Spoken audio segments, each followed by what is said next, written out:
Qui l'eût cru? Mais Notre-Dame sonne faux depuis près de 200 ans. Au XIXe siècle, elle a reçu des cloches tout juste bonnes à équiper une église de province. Cela ne pouvait durer. À Villedieu, consciencieusement, on travaille à rendre sa dignité à la première cathédrale de France. C'est un projet de reconstituer la sonnerie de l'Ancien Régime, c'est-à-dire une sonnerie à 10 cloches. N'est conservé que le bourdon, qui est le bourdon historique, qui est une cloche de 1680, qui sonne depuis cette date, qui est une très belle cloche, de très belle qualité. Et il va être ajouté 9 cloches. Et 8 de ces cloches sont en cours de fabrication ici, dans cet atelier qui sent bon le XIXe siècle. De l'argile, de la cire d'abeille, du crottin de cheval et des poils de chèvre, voilà ce qu'on utilise pour faire le moule.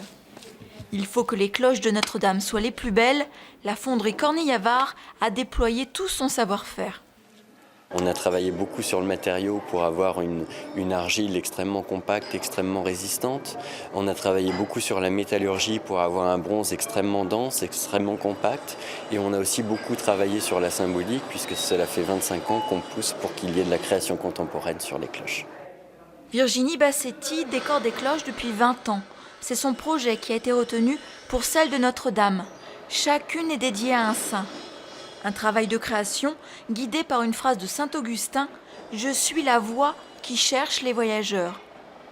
Ces cloches auront de la dorure à la feuille, qui est à la hauteur de la dignité de la cathédrale de Notre-Dame. Ces cloches auront toutes des effets de matière en lien avec l'histoire du saint, que les cloches vont faire résonner.